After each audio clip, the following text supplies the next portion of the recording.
Hey everyone, welcome back to the channel. In today's video, we're going to solve a cool algebra problem. It looks pretty simple at first, but there's a clever trick involved. Let's get started. Step 1. Understanding the question.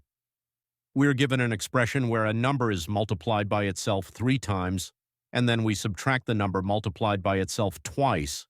The result is 100, so we can say the cube of a number minus its square is equal to 100. Now let's look at the right-hand side.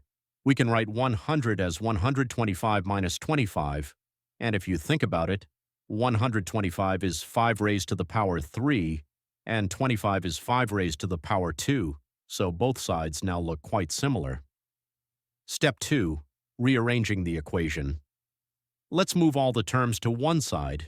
Now we group the terms as the difference of cubes and the difference of squares.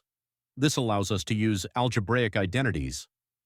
Step 3. Applying identities. We apply the identity for the difference of cubes, which says the cube of a minus.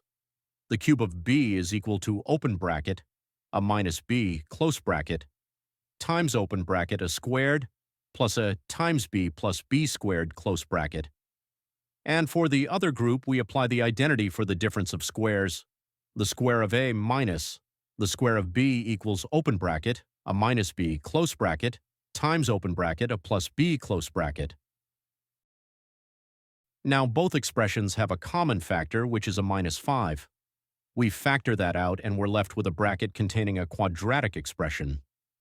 Step 4. Solving the equation. Now we have a product of two expressions equal to 0. That means either the first factor is 0 or the second factor is 0. So from the first part, we directly get one solution. The number is 5. Now let's solve the second part, the quadratic expression. Step 5. Solving the quadratic. We use the quadratic formula here. That's the one where you do negative b plus or minus the square root of b squared minus 4ac divided by 2a. In our case, a is 1, b is 4, and c is 20. Plugging those in, we get negative 4 plus or minus the square root of 16 minus 80. 16 minus 80 gives us negative 64.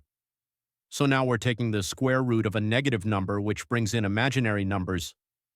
The square root of negative 64 is 8i.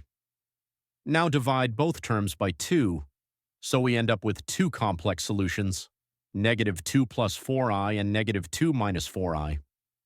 Final answer.